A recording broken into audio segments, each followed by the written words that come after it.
2025 경주 에이펙 좀 더 자세히 알아봅니다.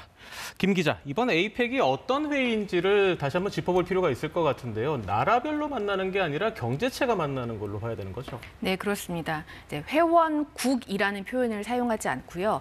회원이라는 표현을 사용합니다. 모두 21개의 회원이 있고요. 네. 이 말씀하신 것처럼 국가가 아니라 경제체를 대표해서 참석하기 때문에 국기가 걸리지 않습니다. 그리고 이 경제체에 이게 사실 경제체가 될 수밖에 없었던 이유가 이제 만들어질 때 구조적인 이유가 있는데 중국이 나라로 인정하지 않는 타이완 이 두 주체가 모두 에이펙에 들어와 있기 때문에 네네. 이 부분이 강조되고 있는 거라고 볼 수 있습니다. 그렇군요. 그러면 이번 에이펙 일정은 어떻게 됩니까? 일단 에이펙이라고 하는 게 사실은 지금 에이펙 주간에 일주일 동안 열리는 행사가 아니고요. 1년 내내 에이펙과 관련된 논의가 진행이 되었습니다. 이제 네. 그걸 통해서 경주 선언이라고 하는 최종 결과물을 도출하기 위한 주간이 지금 일주일이라고 볼 수 있는데 이 일주일은 총 3개의 단계의 행사로 진행이 됩니다. 먼저 지난 27일부터 28일까지 국장급의 대표단이 참석하는 최종 고위관리회의, 시솜이라고 하는 이 회의가 열렸고요. 국장. 네. 준비 상황을 점검하고 내용을 이제 정리하는 건데 윤석미 의장이 담당을 했고요. 그리고 오늘부터 내일까지 장관급이 참석하는 외교통상 합동 강요회의가 열립니다. 국장이 먼저 회의를 하고 그다음에 네. 장관이 하고 그렇습니다. 그 내용을 보고해서 장관들이 논의를 하는데 이제 조현 외교부 장관을 중심으로 논의가 진행이 될 것 같고요. 그래서 장관급에서 별도의 성명도 나온다고 하고요. 네. 그리고 나서 이제 31일부터 이제 이 행사의 하이라이트죠. 이 에이펙 정상회의에 장관들의 논의가 보고가 되고 그래서 그 내용을 마지막 토론을 거쳐서 정상회의의 결과물인 경주선언이 도출될 예정인데요. 이 경주선언의 합의 문구라든지 이게 각각 나라의 이해관계나 입장에 따라 좀 첨예하게 다른 부분들이 있기 때문에 아주 치열한 논의가 진행이 될 걸로 보입니다. 정상들이 오늘부터 속속 경주로 모일 건데 눈여겨볼 인물은 어떤 사람이 있을까요? 총 21개 회원이라고 말씀드렸잖아요. 네. 그중에서 이 나라의 정상이 참석하는 곳은 15곳입니다. 15곳이 정상. 네. 그중에서 아무래도 가장 관심을 갖는 것, 사실 아까 스튜디오 출연에서도 이야기를 했지만 이 에이펙 그 자체보다도 더 많은 관심을 받고 있는 게 국빈 자격으로 방한하는 트럼프 미국 대통령과 중국 시진핑 국가주석, 그리고 이 두 사람의 만남에 사실은 세계의 이목이 쏠리고 있다고 과언이 아닙니다. 이 두 사람에다가 또 최근 취임한 다카이치 사나이 일본 총리도 방문을 하기 때문에 또 한일 간의 관계와 관련해서 관심을 많이 받을 것 같고요. 그리고 또 그 외에는 올해 4월에 취임한 캐나다 마크 카니 총리가 국빈 방문 바로 아래 단계인 공식 방문으로 한국을 찾습니다. 이 캐나다 같은 경우는 차세대 잠수함 사업도 추진 중이라서 좀 그런 부분에 논의가 깊이 있게 진행되지 않을까 관심을 끌고 있고 또 국빈 방문이 아닌 이 공식 방문으로 참석하는 정상이 한 명 더 있는데요. 싱가포르의 로런스 웡 총리도 공식 방한을 할 예정입니다. 그리고 이 21개 회원이 아닌 이 별도의 게스트를 의장국인 우리나라가 초청을 할 수 있는데 게오르기에바 국제통화기금 IMF 총재 그리고 칼리드 아부다비 아랍에미리트 왕세자가 에이펙에 참석할 예정입니다. 알겠습니다. 김 기자가 얘기해 줬듯이 경주 선언이 채택이 될 건데 어떤 내용이 담길지가 참 궁금합니다. 교수님 어떻게 보십니까? 아무래도 그 말씀해 주신 것처럼 이번 그 에이펙 정상회의는 에이펙의 설립 목적 자체가 자유롭고 개방적인 그러한 그 자유무역, 공정무역을 증진하는 그런 형식에도 불구하고 현재 보호무역주의라든지 일방주의, 즉 자국우선주의가 굉장히 공세적으로 발현되고 있기 때문에 그 중심에 또 미국이 있는 것이고요. 미국과 다른 회원국들 간에 이견이 존재하고 있기 때문에 가장 그 기본적이고 본질적인 문구를 이번 경주선언에 넣을 수 있을까 이것이 이제 논란이 되고 있습니다. 즉 자유롭고 개방적이며 공정한 무역이라는 문구를 넣을 수 있을 것인가 이 부분에서 끝까지 회원국들 간에 조율을 할 거라고 생각을 하고 있고요. 그 이외에 뭐 디지털 전환이나 AI 협력 그리고 인구 구조 변화 이런 부분에 대해서는 회원국들 모두 어떤 공감대가 형성돼 있기 때문에 그 부분을 중심으로 해서 최대한 어떤 그러한 문구를 뽑아내려고 의장국 한국이 조율하고 노력하지 않을까 생각을 하고 있습니다. 트럼프 미국 대통령은 내일이면 떠나잖아요. 모레부터 정상회의가 열리는 건데 이게 뭐 경주 선언을 채택하는 그 내용에 있어서 영향을 줄 수 있습니까? 큰 영향은 미칠 거라고, 내용에 영향을 미칠 거라고 생각하지 않습니다만 아무래도 그런 어떤 분위기라든지 현장 상황 이런 부분에 있어서는 어떤 영향이 있지 않을까 생각합니다. 뭐 15개국 정상이 참여하신다고 이제 기자님께서 말씀을 주셨는데 그 중에서 미국 정상이 떠나시고 이제 고위 장관이 대신 참석을 하시니까 이 부분에서 의미가 약간 퇴색할 수 있지 않을까 생각을 하고 있습니다만 아무래도 내일 개최되는 미중 정상회담에서 양국이 의도한 대로 잘 그 합의를 이루느냐 이 부분이 아무래도 이번 에이펙 정상회의에서 합의문을 도출하는데 양국의 분위기에도 영향을 미칠 수가 있기 때문에 만약 내일 미중 정상회담이 화기애애한 분위기에서 마무리가 되고 의도한 대로 통상 분야를 중심으로 합의문이 나오게 된다면 그렇다면 이번에 경주선언의 합의문을 이끌어내는데도 큰 지장은 없지 않을까 그렇게 기대를 하고 있습니다. 알겠습니다. 경주 에이펙 관련 소식을 전하고 있습니다만 오늘이 이태원 참사 3주기입니다. 조금 전 사이렌이 울리면서 묵념의 시간이 진행되고 있는데요. 오늘이 이태원 참사 3주기라는 그 날이라는 것도 한번 기억해 주시길 바랍니다. 경주 에이펙 소식 이어갑니다. 오늘 그리고 에이펙 관련 CEO 서밋도 열리고 있잖아요. 어떤 부분에 주목해야 될까요, 박 기자? 네, 에이펙 CEO 서밋은 글로벌 연서 70여 명을 포함해서 전 세계 CEO 1,700명이 모이는 대규모 행사입니다. 행사 의장으로는 대한상공회의소 회장을 맡고 있는 최태원 SK 회장이 맡고 있고요. 특히 1,700여 명의 많은 CEO들이 모이는 만큼 어떤 투자 논의, 어떤 경제 관련 논의가 이어질지 주목을 할 필요가 있습니다. 우리 대기업 총수들도 거의 대부분의 사람들이 다 모였다고 볼 수 있죠? 설명해 주시죠.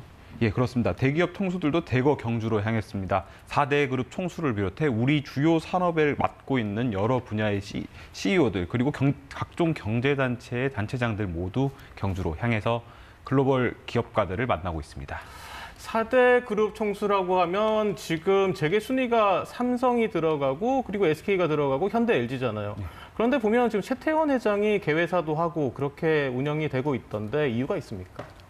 방금 전에 말씀드린 것처럼 최태원 회장이 현재 지금 대한상공회의소 회장을 맡고 있습니다. 그렇죠. 네. 회장직을 맡고 있기 때문에 이번 에이펙 CEO 서밋 같은 경우 대한상의가 주관을 하고 주최를 하고 있고 의장인 최태원 회장께서 바로 곧장 이제 행사를 주관하고 있는 겁니다. 알겠습니다. 오늘 오후에 한미 정상회담이 있을 건데 한미 조선 협력 프로젝트 관련 얘기도 계속 나오고 있잖아요. 조선업 관련 언급도 지금 있습니까? 예, 그렇습니다. 조선업 같은 경우에는 마스가라고 하죠. 미국 조선업을 다시 한번 위대하게라고 트럼프 대통령이 계속 강조를 했던 거고 우리가 그 조어를 만들어서 지난 7월 관세 협상에서 활용을 하여 많은 효과를 이루었습니다. 트럼프 대통령은 이번 아시아 순방길의 전용기에서도 다시 한번 조선업 관련 언급을 했었는데요. 우리에겐 많은 배가 필요하다. 또 많은 조선소가 있다며 다시 한번 조선업에 대한 협력 의지를 밝힌 바 있습니다. 특보를 시작하면서 우리 김 기자 같은 경우는 3,500억 달러의 관세 협상 최종 마무리가 되기는 조금 힘들지 않을까라고 얘기를 해줬는데 박 기자가 보기에는 어떻습니까? 네, 저도 마찬가지입니다. 극적인 합의 도출까지는 기대하기 어려운 것으로 보입니다. 저희가 KBS가 이제 아침까지도 계속 협상에 참여한 관계자들을 취재를 했는데 여전히 어려운 분위기를 전해줬고요. 그리고 이제 극적인 합의 도출을 위해서 최근까지도 계속해서 화상 회의를 통해 협의를 진행했는데 여기에서도 여전히 어려운 분위기는 전해졌다고 합니다. 협의가 안 되는 이유가 뭘까요? 어떤 부분이 가장 쟁점으로 아직도 남았다고 볼 수가 있을까요? 아무래도 가장 쟁점인 것은 직접 현금 투자 규모라고 볼 수 있습니다. 3,500억 달러의 현금을 얼마나 섞느냐 그 부분일 건데 자세히 설명해 주시죠. 3,500억 달러를 어떤 방식으로 지불할 것인가를 두고 미국과 한국이 팽팽히 의견이 대립했던 상황입니다. 트럼프 대통령 같은 경우에는 어프론트라고 하죠. 선불로 3,500억 전액을 한 번에 현금으로 달라는 입장이었습니다. 우리 같은 경우에는 5% 이내 수준에서만 직접 현금을 내고 나머지는 대출이나 보증 방식으로 투자를 하겠다는 입장이었는데요. 이 부분에서 마찰이 계속되면서 협의가 계속 진행되고 협상이 장기화되고 있는 겁니다. 그런데 3,500억 달러라고 하면 우리나라 외환 보유고의 거의 80% 수준이잖아요. 그 정도를 우리가 현금으로 낼 수는 없을 건데 미국 측도 알고 있을 거란 말이에요. 그러니까 이번에 오늘 들어오는 트럼프 대통령도 그 부분을 모르지는 않을 건데 그런데 탑다운 방식으로 오늘 해결될 수 있는 부분은 전혀 없을까요? 말씀하신 부분처럼 이제 3,500억이 우리나라의 외환 보유고의 큰 영향을 미치고 단기간에 대량의 외화가 빠져나갈 경우 한국 외환 시장에 큰 충격을 미칠 것이라는 건 미국 측도 알고 있고 그 부분에 대해서 부분적으로 수용한 것으로 알려졌습니다.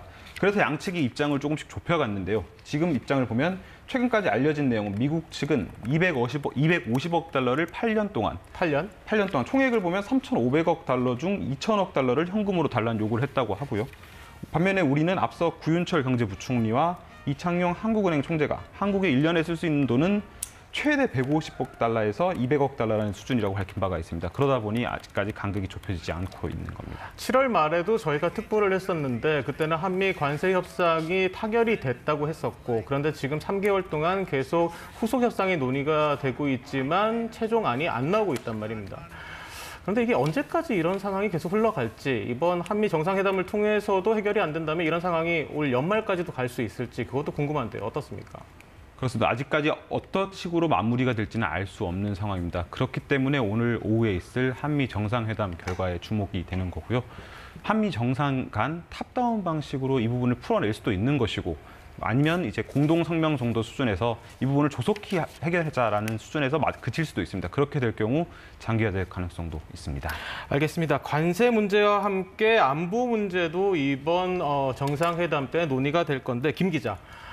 해결료 재처리 그리고 우라늄 농축 이 부분에 대해서는 좀 긍정적인 결과 도출이 될 수 있을 거다라는 그런 전망이 나오던데요. 어떻게 보시나요? 네, 그렇습니다. 그 부분은 이미 미국과 상당히 합의가 진전이 된 것으로 보이고요. 말씀하신 것처럼 이제 사용 후 재처리, 그러니까 이미 사용돼서 지금 80%까지 포화된 이 해결료를 어떻게 재사용하느냐라는 문제와 그리고 네. 우라늄 농축을 어느 정도까지 허용을 해줄 것이냐 이 두 가지 문제에 대해서 미국이 이제 우리 핵 능력, 이 핵 능력이 안보적인 이유가 아니라 경제적인 목적에서라면 어느 정도 풀어줘야 한다라는 데에 대한 공감대가 이루어졌다라고 하고 이제 우리 정부의 목표는 일본 수준까지 풀어주는 걸 목표로 하고 있다라고 이성락 실장이 발표를 했거든요. 그렇기 때문에 그 부분은 합의가 이루어진 걸로 보이는데 이 원자력 부분이 또 다른 어떤 의제라기보다는 안보 패키지의 하나의 요소입니다. 그래서 이제 동맹 현대화라든지 주한미군의 운용 그리고 방위비 증액 그리고 이런 여러 가지 안보 패키지의 하나로 이미 이 부분은 거의 문구가 모두 완성이 돼 있을 정도의 합의가 이루어진 상태이고요. 하지만 아까 박경준 기자가 말한 것처럼 이제 관세라든지 대미 투자에 대한 부분이 정리가 안 된 상태인데 우리 정부는 이미 합의가 완성된 안보 분야라도 먼저 발표를 하자라는 입장이고 미국은 아니다. 이 두 개가 동시에 타결이 됐을 때 한꺼번에 발표를 하겠다라는 입장이기 때문에 이제 미국의 주장에 좀 더 힘이 실린다면 만약에 이번에 관세와 대미 투자가 합의가 안 된다면 아무런 결과물이 없이 한미 정상회담이 끝날 수도 있고요. 우리 정부의 목소리가 조금 더 크다면 이 안보 분야 패키지 이미 합의된 분야만 먼저 별도로 발표를 할 가능성이 있습니다. 그런데 이재명 대통령이 밝혔듯이 우리나라 국방비를 GDP 비율에서 2.3%에서 3.5% 크게 올리는 거예요. 거의 50% 이상 올리겠다는 건데 이렇게 얘기한 게 이번 안보 협상을 좀 제대로 타결하는데 더 큰 도움이 될 수 있을까요?